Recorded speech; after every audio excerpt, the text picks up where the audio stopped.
ഈ സംസ്ഥാന നിയമസഭാ തെരഞ്ഞെടുപ്പിന് മുന്നോടിയായിട്ട് കേന്ദ്ര BJP നേതൃത്വം ഒന്നടങ്കം കേരളത്തിലേക്കാണ് കൂടുതൽ ശ്രദ്ധ കേന്ദ്രീകരിച്ചിരിക്കുന്നത്. വൻ നേതാക്കന്മാരുൾപ്പെടെ ഇങ്ങോട്ടേക്ക് വന്നു തുടങ്ങിയിരിക്കുകയാണ്. ഇപ്പോൾ കഴിഞ്ഞ ദിവസം വന്നത് കേന്ദ്ര ന്യൂനപക്ഷകാര്യ മന്ത്രിയുടെ വരവ് തന്നെ എറണാകുളത്തെത്തി. അതിലൊക്കെ നമുക്ക് ചില കാര്യങ്ങൾ വായിച്ചറിയേണ്ടത് തന്നെയുണ്ട്. ന്യൂനപക്ഷ വകുപ്പ് മന്ത്രി വരുമ്പോൾ അത് ന്യൂനപക്ഷ വിഭാഗങ്ങളെ എത്രത്തോളം ചേർത്ത് നിർത്താനാണ് എന്നുള്ളത് വളരെ കൃത്യമായ കാര്യമല്ലേ? തീർച്ചയായിട്ടും.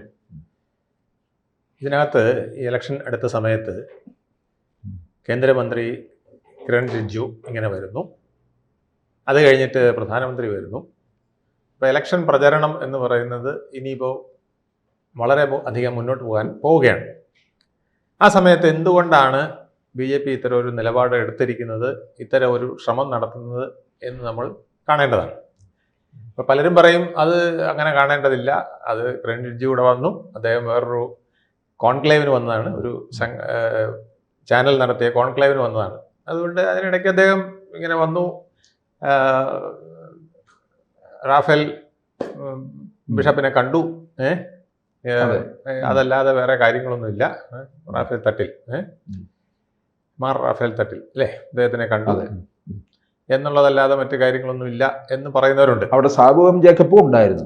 അതെ, സാബു എം ജേക്കബ് ഉണ്ടായിരുന്നു, രാജീവ് ചന്ദ്രശേഖർ ഉണ്ടായിരുന്നു, ഷോൺ ജോർജ് ഉണ്ടായിരുന്നു. ഇങ്ങനെ അപ്പോൾ അവരെല്ലാവരും കൂടെ വന്ന് ബിഷപ്പിനെ കണ്ട് സിറോ മലബാർ സഭയുടെ ആസ്ഥാനത്ത് ചെന്ന് കാക്കനാട് ചെന്ന്, എറണാകുളത്തെ കാക്കനാട് ചെന്ന് കാണുന്നതിൽ ചില കാര്യങ്ങളുണ്ട്. അതെന്താണെന്നാണ് നമുക്ക് പരിശോധിക്കേണ്ടത്. അത് പരിശോധിക്കണമെങ്കിൽ BJPയുടെ വിജയം എങ്ങനെ തടയപ്പെട്ടു മുമ്പൊക്കെ എന്നുള്ളത് നമ്മൾ പരിശോധിക്കണം. BJPയുടെ വിജയം തിരുവനന്തപുരത്ത് രാജീവ് ചന്ദ്രശേഖറിൻ്റെ വിജയം തുടങ്ങാൻ നമുക്ക്. കഴിഞ്ഞ പാർലമെൻറ്റ് തിരഞ്ഞെടുപ്പിൽ 2024 2 താമര വിരിയും എന്ന് നമ്മുടെ പ്രധാനമന്ത്രി തന്നെ പലവട്ടം പറയുന്നുണ്ട്. പ്രധാനമന്ത്രി വെറുതെ പറയില്ല. 2 ഡിജിറ്റ് എന്നാണ് അദ്ദേഹം പറഞ്ഞത്. അപ്പം അത് ഒന്ന് ടെസ്റ്റ് ചെയ്യാം. അത് 10ൽ കൂടുതലെന്ന് വേണേലും ആവാം, 2 എന്ന് വേണേലും ആ വിധത്തിലാണ് അദ്ദേഹം അത് പ്രസന്റ് ചെയ്തത്, വളരെ തന്ത്രപൂർവ്വം. പ്രധാനമന്ത്രി വന്നിട്ട് 2 സീറ്റ് കിട്ടുമെന്ന് പറയുന്നത് ശരിയല്ലോ.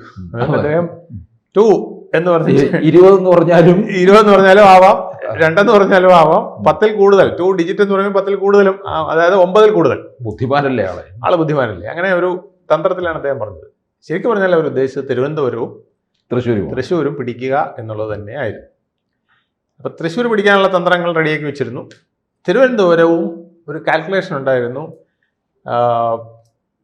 വട്ടിയൂർക്കാവ്, കഴക്കൂട്ടം, നേമം, ഒപ്പം തിരുവനന്തപുരം മണ്ഡലത്തിലും കൂടെ ഒരു മെജോറിറ്റി കിട്ടിക്കഴിഞ്ഞാൽ, അല്ലെങ്കിൽ തിരുവനന്തപുരം മണ്ഡലത്തിൽ ഏകദേശം അറ്റപ്പറ്റയെങ്കിലും നിന്നാൽ വിജയം ഉറപ്പാണ്. കണക്കുകൂട്ടൽ BJPക്ക് എപ്പോഴും അത്തരത്തിൽ കണക്ക് കൂട്ടാൻ മിടുക്കന്മാരായ ആളുകളുണ്ട്. ഓരോ മണ്ഡലം വൈസ് അത് കണക്ക് കൂട്ടിയെടുക്കും. ഇപ്പൊ വന്നിരിക്കുന്ന നിതിൻ നബീൻ എന്ന ആള് സൂക്ഷ്മദർശിനി എന്നാണ് പറയുന്നത്. ഓരോ മണ്ഡലത്തിലും എങ്ങനെ നമുക്ക് വോട്ട് കിട്ടും, എങ്ങനെ വോട്ട് പോയാൽ എങ്ങനെ തിരിച്ചു പിടിക്കണം എന്നൊക്കെയുള്ളതിൻ്റെ രസതന്ത്രം ഒരുപാട് കളിച്ച് ബീഹാറിൽ 2 തവണ ഭരണം നിലനിർത്തുന്നതിന് വേണ്ട കളി കളിച്ച ആളാണ് ഇപ്പം കേന്ദ്രത്തിൽ BJPയുടെ പ്രസിഡന്റായിട്ട്, വർക്കിംഗ് പ്രസിഡന്റായിട്ട് ഇരിക്കുന്നയാൾ. അപ്പം അദ്ദേഹം ഇവിടെ വന്ന് കാര്യങ്ങൾ പഠിച്ചു. അപ്പം അദ്ദേഹത്തിന് തീർച്ചയായിട്ടും മനസ്സിലായിട്ടുണ്ടാവണം എന്തുകൊണ്ടാണ് രാജീവ് ചന്ദ്രശേഖർ തോറ്റത്. രാജീവ് ചന്ദ്രശേഖർ തോറ്റത് നേമത്ത് വോട്ട് കിട്ടാഞ്ഞിട്ടോ, വട്ടിയൂർക്കാവിൽ വോട്ട് കിട്ടാഞ്ഞിട്ടോ, കഴക്കൂട്ടത്ത് വോട്ട് കിട്ടാഞ്ഞിട്ടോ അല്ല. വോട്ട് കിട്ടുമെന്ന് നമ്മൾ വോട്ട് കിട്ടില്ല എന്ന് നമ്മൾ പ്രതീക്ഷിച്ച സ്ഥലമാണ് നെയ്യാറ്റിൻകര, വോട്ട് കിട്ടില്ല എന്ന് നമ്മൾ പ്രതീക്ഷിച്ച സ്ഥലമാണ് പാറശാല, വോട്ട് കിട്ടില്ല എന്ന് നമ്മൾ പ്രതീക്ഷിച്ച സ്ഥലമാണ് കോവളം. പക്ഷേ നമ്മൾ കുറച്ചുകൂടെ കയറി വരുമെന്ന് പ്രതീക്ഷിച്ച സ്ഥലമാണ് തിരുവനന്തപുരം. അവിടെ കയറിയില്ല, അവിടെ കുറച്ച് കുറഞ്ഞുപോയി. കാട്ടാക്കടയിലും അല്പം കുറഞ്ഞുപോയി. അപ്പോൾ ഇത് സൂചിപ്പിക്കുന്നത് അവർക്ക് മനസ്സിലായി, ഇത് ന്യൂനപക്ഷങ്ങളിൽ പ്രത്യേകിച്ച് ക്രിസ്ത്യൻ വിഭാഗത്തിൻ്റെ വോട്ട് നല്ല രീതിയിൽ പോയി, ലാറ്റിൻ ക്രിസ്ത്യൻ്റെ പോയി, അത് പോകുമെന്നുള്ളത് അവർക്ക് ഏകദേശം അറിയാമായിരുന്നു. അത് സാധാരണ രീതിയിൽ സ്ഥിരം തരൂരിന് കിട്ടിക്കൊണ്ടിരുന്നതാണ്, അങ്ങനെ പോകുള്ളെന്നറിയാം. പക്ഷേ ഈ തിരുവനന്തപുരത്തെ ഹാർട്ട് ഓഫ് ദ സിറ്റിയിലിരിക്കുന്ന പ്രദേശങ്ങളിലെ ചില ക്രിസ്ത്യൻ വോട്ടുകൾ വ്യാപകമായി അങ്ങനെ പോയപ്പോഴാണ്, അല്ലെങ്കിൽ അവിടെ BJP കിട്ടേണ്ട പങ്കും കൂടെ കറക്റ്റായിട്ട് വരാൻ ഇടവരാത്തപ്പോൾ ആ പരാജയം ഉണ്ടായത് 16,000-ൽ പരം വോട്ടിന്. അതായത് ഒരു 8,000-ൽ ചില്ലുവാൻ വോട്ട് അപ്പുറത്ത് നിന്ന് ഇപ്പുറത്ത് വന്നിരുന്നെങ്കിൽ തീർച്ചയായിട്ടും രാജീവ് ചന്ദ്രശേഖർ ആയിരുന്നു ഇന്ന് MP ആയിട്ട് പോവുക. അദ്ദേഹം കേന്ദ്രമന്ത്രി ആയേനെ. കേരളത്തിനൊരു 2 കേന്ദ്രമന്ത്രിമാരെ അല്ലെങ്കിൽ ഒരാളെയെങ്കിലും നല്ല രീതിയിൽ നമുക്ക് കിട്ടിയേനെ, അല്ലെങ്കിൽ 2 പേരെ, ഒരാൾ ചിലപ്പോൾ ക്യാബിനറ്റ് ആയിരിക്കും, ഒരാളല്ലാത്തതുമായിട്ടും ചിലപ്പോൾ കിട്ടിയേനെ. കേരളത്തിന് സൗത്ത് ഇന്ത്യക്ക് പ്രത്യേക പ്രാധാന്യം നൽകുന്നു എന്ന പേര്. അത് നമുക്ക് നഷ്ടപ്പെട്ടതിൽ വലിയ കുഴപ്പമില്ലെന്ന് എനിക്ക് തോന്നുന്നു. കാരണം BJP ഒന്ന് റീവാമ്പ് ചെയ്യാനായിട്ട് രാജീവ് ചന്ദ്രശേഖർ ഇവിടെ നിന്നതുകൊണ്ട് സഹായിച്ചു. തിരുവനന്തപുരത്തെ കോർപ്പറേഷൻ പിടിക്കാനും അദ്ദേഹം വന്നതുകൊണ്ട് സഹായിച്ചു. പക്ഷെ ഇനി അടുത്ത കടമ്പ എങ്ങനെ കടക്കും? കപ്പിനും ചുണ്ടിനും ഇടയിൽ പാർട്ടിക്ക് സീറ്റുകൾ നഷ്ടപ്പെടുന്ന സാഹചര്യങ്ങൾ പണ്ടേ ഉണ്ട്, ഇപ്പോഴും ഉണ്ടായിക്കൊണ്ടിരിക്കുന്നു. നമുക്കറിയാം ശിവൻകുട്ടി കഴിഞ്ഞ തവണ എങ്ങനെ BJP തോൽപ്പിച്ചു നേമത്ത്. വെറും നിസ്സാരമായ വോട്ടാണ്, 3000 ചില്ലാന വോട്ട്. ആ 3000 ചില്ലാന വോട്ട് എന്ന് പറയുന്നത് കപ്പനും ചുണ്ടനും ഇടയിൽ പോയതാണ്. അപ്പോൾ അവിടെ ന്യൂനപക്ഷങ്ങളുടെ അല്പം പോലും പിന്തുണ ഇല്ലാത്തത് കൊണ്ട് ന്യൂനപക്ഷ കേന്ദ്രീകൃതമായ ചില വാർഡുകളിൽ, കമലേശ്വരം, തിരുവല്ലം, മണക്കാടിൻ്റെ ചില ഭാഗങ്ങൾ, ഇങ്ങനെയുള്ള ചില വാർഡുകളിൽ വന്ന ഒരു കോൺസെൻട്രേഷൻ ഓഫ് വോട്ട് കൊണ്ട് മാത്രമാണ് അതുവരെ ലീഡിലേക്ക് പോയിരുന്ന കുമ്മനം രാജശേഖരൻ പെട്ടെന്ന് ലീഡ് താഴുകയും പിന്നീട് അത് 3000-ആയിട്ട് മാറി ഉയർന്ന് ശിവൻകുട്ടിക്ക് അനുകൂലമായി വരികയും ചെയ്തു, അല്ലേ? അപ്പം ഇത്തരം കളികൾ പലയിടത്തും ഇനി നടക്കും. ചെങ്ങന്നൂർ ഒരു ഉദാഹരണമാണ്. ചെങ്ങന്നൂർ ഇതിനു മുമ്പേ ശ്രീധരൻപിള്ള പല പ്രാവശ്യം ജയിക്കുമെന്ന് പ്രതീക്ഷിച്ചതാണ്, അല്ലേ? അന്നും അദ്ദേഹത്തിന് പറ്റിയതാണ്. ഏതാണ്ട് 10,000 ചില്ലാനും വോട്ടിന് അദ്ദേഹം തോറ്റുപോയി. 9,000 ആണോ 10,000 ആണോ എന്ന് എനിക്ക് ഓർമ്മയില്ല, തോറ്റുപോയി. ഇവിടെ ഒരു 5,000 വോട്ട് മാറിയിരുന്നെങ്കിൽ അദ്ദേഹത്തിന് ജയിക്കാമായിരുന്നു. അപ്പോൾ ഒരു ക്രിസ്ത്യൻ വോട്ട് അത്തരത്തിൽ വളരെ നിർണായകമാണ്. അപ്പോൾ BJP തീർച്ചയായിട്ടും ഒരു സ്റ്റഡി നടത്തിയിരിക്കും. നിതിൻ നവീൻ ഒരു സ്റ്റഡി നടത്തിയിരിക്കും. BJPയുടെ ടീം ഒരു സ്റ്റഡി നടത്തി. കേന്ദ്ര ടീമിനാണ് ഇതിനൊക്കെയുള്ള മിടുക്കും പ്രാഗൽഭ്യമുള്ളത്. അവർ വ്യക്തമായിട്ട് മണ്ഡലങ്ങൾ കേന്ദ്രീകരിച്ച് സ്റ്റഡി നടത്തി. ആ സ്റ്റഡി തീർച്ചയായിട്ടും അവർക്ക് റിവീൽ ചെയ്തിട്ടുണ്ട് ഇവിടെ മുസ്ലിം വോട്ടുകൾ ഒരു കാരണവശാലും അങ്ങനെ പെട്ടെന്ന് ഇപ്പം പിടിക്കാൻ പറ്റില്ല. പക്ഷെ ക്രിസ്ത്യൻ വോട്ടുകളിൽ ചിലതെങ്കിലും ചില സ്ഥലത്തെങ്കിലും നിങ്ങൾക്ക് ഛേദമില്ലാത്തൊരു വോട്ടെങ്കിലും ഞങ്ങൾക്ക് തന്നുകൂടെ? ഇപ്പം CPM-ഉം അല്ലെങ്കിൽ LDF-ഉം BJP-യും തമ്മിൽ മത്സരിക്കുന്ന സ്ഥലത്ത് അവർക്ക് LDF-നെ ജയിപ്പിക്കണോ BJP-യെ ജയിപ്പിക്കണോ എന്ന് തീരുമാനിക്കാം. അപ്പൊ എനിക്ക് ഇത്തവണ ക്രിസ്ത്യൻ വോട്ടുകൾ ചിതറിപ്പോകുമല്ലേ? ചിതറിപ്പോകാനുള്ള ചിതറിപ്പോകാനുള്ള സാധ്യതയില്ല. കാരണം കോൺഗ്രസിന്റെ കൂടെ അല്ലെങ്കിൽ കേരള കോൺഗ്രസിനോടൊപ്പം നിൽക്കുന്ന കേരള കോൺഗ്രസിനോട് കൂടെയൊക്കെയാണ് സാധാരണഗതിയിൽ ഈ ക്രിസ്ത്യൻ വോട്ടുകൾ മാറാറ്. അതൊരു ട്രഡീഷണലായിട്ട് വരുന്ന ഒരു കുറേ നാളായിട്ടുള്ള 70-കൾക്ക് ശേഷം അത് വളരെ ശക്തമായിട്ട് അങ്ങനെ നിൽക്കുന്ന ഒരു 1970-കൾക്ക് ശേഷം വളരെ ശക്തമായിട്ട് അങ്ങനെ നിൽക്കുന്നത്. അപൂർവമായ 1-2 സന്ദർഭങ്ങളിൽ മാത്രമേ ജോസഫ് ഇപ്പുറത്ത് വരികയോ മാണി അപ്പുറത്ത് പോവുകയോ ഒക്കെ ചെയ്ത് അങ്ങനെ, പ്രത്യേകിച്ച് അത് മാറിയത് 1980-ലാണ്. 80-ലെ ഇലക്ഷനാണ് അങ്ങനെ ഒരു മാറ്റം വന്നത്. അതിനുശേഷമൊന്നും അങ്ങനെ വന്നിട്ടില്ല. അത് വലുതായിട്ട് വിജയിച്ചിട്ടില്ല. കുറച്ചൊക്കെ പെർസെൻറ്റേജ് കിട്ടുമെന്നല്ലാതെ CPM-ന് ക്രിസ്ത്യൻ വോട്ടുകളിൽ ഭൂരിപക്ഷം കിട്ടിയെന്ന് ഒരിക്കലും പറയാൻ പറ്റില്ല. ഈ കഴിഞ്ഞ തെരഞ്ഞെടുപ്പ് നമ്മൾ തദ്ദേശഭരണ തെരഞ്ഞെടുപ്പ് കണ്ടതല്ലേ? ജോസ് കെ മാണി കൂടെ നിന്നിട്ടും കോട്ടയത്ത് പോലും പലയിടത്തും അവർക്ക് ഉദ്ദേശിച്ച നേട്ടങ്ങൾ ഉണ്ടാക്കാൻ കഴിഞ്ഞില്ല. പത്തനംതിട്ടയിൽ കഴിഞ്ഞില്ല, പിന്നെ ഇടുക്കിയിൽ കഴിഞ്ഞില്ല, എറണാകുളത്ത് കഴിഞ്ഞില്ല. അത് നമ്മളെ റിവീൽ ചെയ്യുന്നത് സത്യം അതല്ലേ? അപ്പോൾ BJP ഇവിടെ അതുകൊണ്ടാണ് ഉദ്ദേശിക്കുന്നത് കോൺഗ്രസിന് തീർച്ചയായിട്ടും കേരള കോൺഗ്രസിൻ്റെ പിന്നെ കൂടെ നിൽക്കുന്ന അതിനോടൊപ്പം നിൽക്കുന്ന കേരള കോൺഗ്രസിന് വോട്ട് പോകും. എന്നാൽ ബാക്കി ചില സ്ഥലങ്ങളുണ്ട്.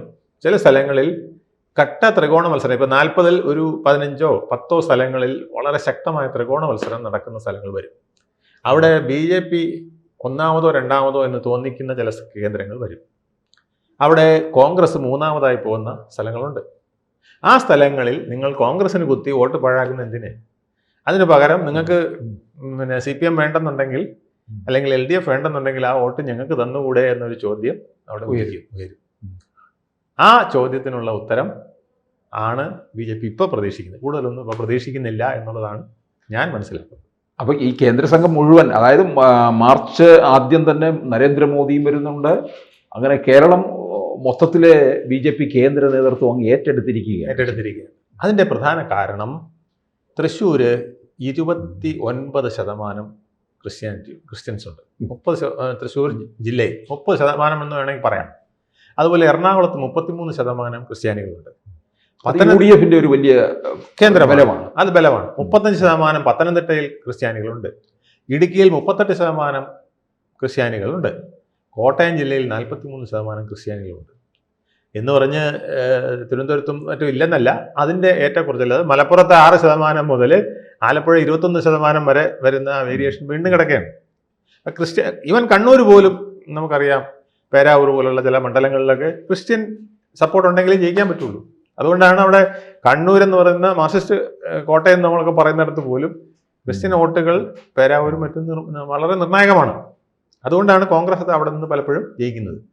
അപ്പോൾ മാർക്സിസ്റ്റ് പാർട്ടിക്ക് അത്തരത്തിൽ വോട്ടുകൾ പലപ്പോഴും പോകാറില്ല, കോൺഗ്രസിനാണ് പോകുന്നത്. എന്നാൽ കോൺഗ്രസ് യാതൊരു സ്ട്രെങ്തും ഇല്ലാത്ത ചില മണ്ഡലങ്ങൾ വരും. ആ മണ്ഡലത്തിൽ നിങ്ങൾ കോൺഗ്രസ് തന്നെ വോട്ട് ചെയ്ത് മാർക്സിസ്റ്റ് പാർട്ടിയെ ജയിപ്പിക്കുന്നത് എന്തിന്? അതിന് പകരം നിങ്ങൾക്ക് ഞങ്ങൾക്ക് വോട്ട് തന്നുകൂടെ എന്ന ചോദ്യം ഉയർത്താൻ ഇടവരുന്ന ഒരു നീക്കമാണ് ഇപ്പം നടത്തിയിരിക്കുന്നത്. ഞാൻ ഈ പറഞ്ഞ പെർസെൻറ്റേജ് വലിയ പെർസെൻറ്റേജാണ്. 33% എന്നൊക്കെ പറഞ്ഞാൽ നിസ്സാര കാര്യമല്ല. 45-ന് മുകളിൽ കോട്ടയത്ത് നിൽക്കുകയാണ്, ഇടുക്കിയിൽ അതുപോലെ. ഇതെല്ലാം 30-ന് മേൽ ശതമാനം വോട്ടുള്ളതാണ്. BJP എത്ര ഒന്ന് ആലോചിച്ച് നോക്കണം. BJPക്ക് 20% കൂടാൻ ഇതുവരെ നേരെ കഴിഞ്ഞിട്ടില്ല. അതിന് മാക്സിമം വന്നാൽ ഒരു 25% നിന്നിരിക്കുക, നല്ല സ്ഥാനാർത്ഥികളെയൊക്കെ നിർത്തി നടത്തുകയാണെങ്കിൽ. പക്ഷെ അവിടെയും കപ്പിനും ചുണ്ടിനും ഇടയിൽ നഷ്ടപ്പെടുന്ന 2000-3000 വോട്ടിൻ്റെ വ്യത്യാസം, ചിലപ്പോൾ 1000-1500 വോട്ട് BJP ക്രിസ്ത്യൻ വിഭാഗത്തിൽ നിന്ന് കിട്ടിയാൽ പോലും 1,80,000 1,70,000 ഒക്കെ വോട്ടുള്ള ഒരു മണ്ഡലത്തിൽ വെറും 1000-1500 ക്രിസ്ത്യൻ വോട്ടുകൾ കിട്ടിയാൽ പോലും അത് വളരെ നിർണായകമാണ്. ഒരുപക്ഷെ BJPക്ക് ഒരു 10 സീറ്റിനടുപ്പിച്ച് നേടുന്നതിന് അത് ചിലയിടത്ത് ഗുണം ചെയ്യും. ഇല്ലെങ്കിൽ വീണ്ടും ചിലപ്പോൾ താമര, നേമത്തോ വട്ടിയൂർക്കാവിലോ പിന്നെ പാലക്കാടോ പിന്നെ കഴക്കൂട്ടത്തോ ഒക്കെ ആയിട്ട് മാത്രം നിന്നേക്കും. ഒരു 3-4 താമരയിൽ കൂടുതൽ വിരിയാനുള്ള സാധ്യത കുറവാണ്. പക്ഷെ ഇത്തവണ അതിൽ കൂടുതൽ വരുമെന്ന് പറയുന്നത് മഞ്ചേശ്വരത്ത് സാധ്യതകൾ അവർ കണക്ക് കൂട്ടുന്നുണ്ട്. പാലായിൽ ഷോൺ ജോർജ് വലിയ മത്സരം, ആ മത്സരത്തിനൊക്കെ വളരെ നിർണായകമാണ് ഈ ക്രിസ്ത്യൻ വോട്ടുകൾ. മനസ്സിലായില്ലേ? അത് വെറുതെ അല്ല നീക്കം. പാലായിൽ ഇപ്പോൾ ഷോൺ ജോർജ് നല്ലൊരു നീക്കം നടത്തിയിട്ടുണ്ട്. ആ വിജയം വേണമെങ്കിൽ, അവിടെ ഉണ്ടാക്കിയ ആ ഓളത്തിന്, ആ ട്രെൻഡിന് ഒരു വിജയം വേണമെങ്കിൽ ഒരു മേമ്പൊടിയായിട്ട് ഈ ഒരു വോട്ട് നിർണായകമാണ്. അവിടെ ചിലപ്പോൾ മാണി സി കാപ്പൻ പിന്നെ ജയിക്കാൻ സാധ്യതയില്ലെങ്കിൽ, ജോസ് കെ മാണിക്കാണ് ജയിക്കാൻ അദ്ദേഹത്തിനാണ് ജയിക്കാൻ സാധ്യതയെങ്കിൽ, അവിടെ ഒരു കൺഫ്യൂഷൻ നിൽക്കുമ്പോൾ ക്രിസ്ത്യൻ വോട്ടുകൾ കുറച്ച് ഷോൺ ജോർജിന് കൊടുത്താൽ എന്താ? കന്യാസ്ത്രീകളെ അവിടുന്ന് ഇറക്കിക്കൊണ്ടുവരുന്നതിന് സഹായിച്ച, അല്ലേ, ഛത്തീസ്ഗഡിൽ ജയിലിൽ നിന്ന് ഇറക്കിക്കൊണ്ടുവരുന്ന സഹായിച്ച ഷോൺ ജോർജിന് എന്തുകൊണ്ട് നിങ്ങളൊരു 2000 വോട്ട് കൊടുക്കുന്നില്ല എന്നൊരു ചോദ്യം അവിടെ വരും. അതിനുള്ള സാധ്യത ഇട്ടുകൊണ്ടാണ്. അതുപോലെ തന്നെ ചെങ്ങന്നൂർ മത്സരിക്കുന്നവരുടെ സ്ഥാനാർത്ഥി, കോന്നിയിൽ മത്സരിക്കുന്നവരുടെ സ്ഥാനാർത്ഥിക്കൊക്കെ ഇതുപോലെ ചില ചോദ്യങ്ങൾ ചോദിക്കും. അതിന് ഉത്തരങ്ങൾ ഈ വിധത്തിൽ കിട്ടും. അതെന്തിന് നമ്മുടെ പിന്നെ കൊല്ലത്ത് പോലും ചാത്തന്നൂർ ചെറിയ ക്രിസ്ത്യൻ ബെൽറ്റ് ഉണ്ട്. അത് ഇവാഞ്ചലിക് ക്രിസ്ത്യനും പിന്നെ കുറേയൊക്കെയാണ് അതിനകത്തുള്ളത്. പക്ഷേ ആ വിഭാഗങ്ങളാണെങ്കിൽ പോലും അവരുടെ പിന്നെ വോട്ട് വളരെ നിർണായകമാണ്. ചിലപ്പോൾ ഒരു 3000 വോട്ടോളം കിട്ടിക്കഴിഞ്ഞാൽ ചാത്തന്നൂർ മണ്ഡലം BJPക്ക് പിടിക്കാൻ പറ്റും. കൊല്ലത്ത് ഇതുപോലെ തന്നെയാണ്, നിർണായകമാണ്. അവിടെയും ചില ചെറിയ അഡ്ജസ്റ്റ്മെൻറ്റുകൾ, സപ്പോർട്ടുകൾ ഉണ്ടെങ്കിൽ BJPക്ക് ആ മണ്ഡലം പിടിക്കാൻ പറ്റും. അപ്പോൾ ക്രിസ്ത്യൻ വോട്ടുകൾ വളരെ നിർണായകമാണ്, ഡിസിസീവാണ്. ഇപ്പോൾ 2020 കൂടെ വന്നിട്ടുള്ളതുകൊണ്ട് ക്രിസ്ത്യാനിക്ക് മടിക്കാതെ വോട്ട് ചെയ്യാനുള്ള ഒരു സാധ്യത അവിടെ ഉണ്ട്. ഒരു എലൈറ്റ് വോട്ടിംഗ് പെർസെൻറ്റേജ് ഇപ്പോൾ തന്നെ ക്രിസ്ത്യാനികളിൽ ഉണ്ട്.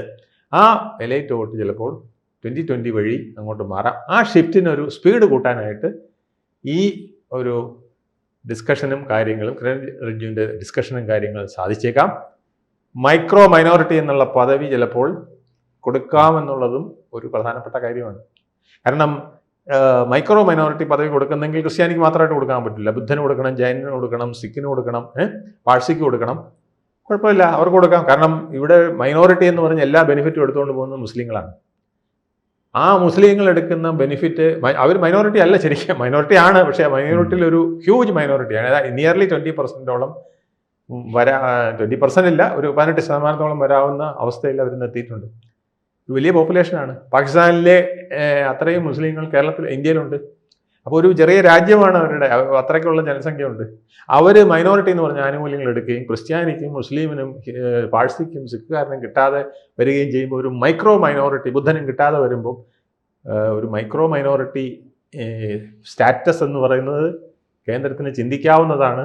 അത് കൊടുത്താൽ ക്രിസ്ത്യാനിക്ക് വളരെ ഗുണം ചെയ്യുന്നതാണ്. അങ്ങനെ ഒരു നേട്ടം ഉണ്ടാക്കാൻ വന്നാൽ ക്രിസ്ത്യാനികളുടെ മനസ്സ് മാറിക്കൂടായികയില്ല കുറച്ചൊക്കെ. കാരണം നമുക്ക് ഉപകാരം ചെയ്തവനെ തിരിച്ച് ഉപകാരം ചെയ്തില്ലെങ്കിൽ പിന്നെ ഒരിക്കലും ഉപകാരം കിട്ടില്ലല്ലോ. അതിനൊക്കെയുള്ള ബുദ്ധിയുള്ളവരാണ് ക്രിസ്ത്യാനികൾ. അതുകൊണ്ടാണ് ഗോവയിലെ ക്രിസ്ത്യാനി BJPയോടൊപ്പം നിന്ന് ഭരിക്കുന്നത്. അതുകൊണ്ടാണ് നമ്മുടെ വടക്കിഴക്കൻ സംസ്ഥാനങ്ങളിലെ മേഘാലയ ആയാലും പിന്നെ മിസോറാം ആയാലും നാഗാലാൻഡ് ആയാലും ഒക്കെ ഈ പിന്നെ ക്രിസ്ത്യാനികൾ BJPയുമായി ചേർന്ന് പല അഡ്ജസ്റ്റ്മെൻറ്റുകളും നടത്തി അവിടെ നല്ല നേട്ടം ഉണ്ടാക്കുന്നു. അരുണാചൽ പ്രദേശ് ഉദാഹരണം. എന്തിന് മണിപ്പൂർ പോലും ഈ കലാപവും വെടിയും പുകയും ഒക്കെ നടക്കുകയും മണിപ്പൂരിൽ നോക്കൂ എന്ന് വിളിക്കുമ്പോഴും മണിപ്പൂരും ഒരു വിഭാഗം ക്രിസ്ത്യൻ സപ്പോർട്ട്, ഒരു വലിയ വിഭാഗം ക്രിസ്ത്യൻ സപ്പോർട്ട് BJPക്ക് ഒപ്പമാണ്. അപ്പോൾ എന്തുകൊണ്ട് കേരളത്തിൽ മാത്രം അങ്ങനെ ചിന്തിക്കാതിരിക്കണം എന്നൊരു ചോദ്യം ഇടാനും കൂടെ ഇത് വളരെ പ്രസക്തമാകുന്നു.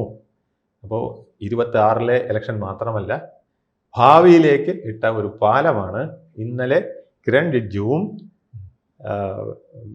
സിറോ മലബാർ അധ്യക്ഷനും അദ്ദേഹത്തിൻ്റെ നേതാക്കളും ചേർന്ന് നടത്തിയ ചർച്ച. ഒരുപക്ഷെ ഇത് ക്രിസ്ത്യാനികൾക്ക് ഇന്ത്യയിലൊട്ടേക്ക് ഗുണം ചെയ്യുന്ന ചില കാര്യങ്ങൾ സംഭവിക്കാം. അങ്ങനെ വന്നാൽ ക്രിസ്ത്യാനികളെ നിങ്ങൾ എങ്ങനെ ചിന്തിക്കും എന്ന് ഒരു ചോദ്യം നരേന്ദ്രമോദി കിരൺ റിജിജു വഴി എത്തിച്ചു. പിന്നെ സിറോ മലബാർ സഭ അധ്യക്ഷനോടും മറ്റ് അധ്യക്ഷന്മാരോടും ചോദിച്ചിരിക്കുകയാണ്. ഉത്തരം നിങ്ങൾക്ക് പറയാം. കൂടുതൽ വാർത്തകളും വിശേഷങ്ങളും നിങ്ങളിലേക്ക് എത്താൻ ABC മലയാളം സബ്സ്ക്രൈബ് ചെയ്യുക, ബെൽ ബട്ടണും അമർത്തുക.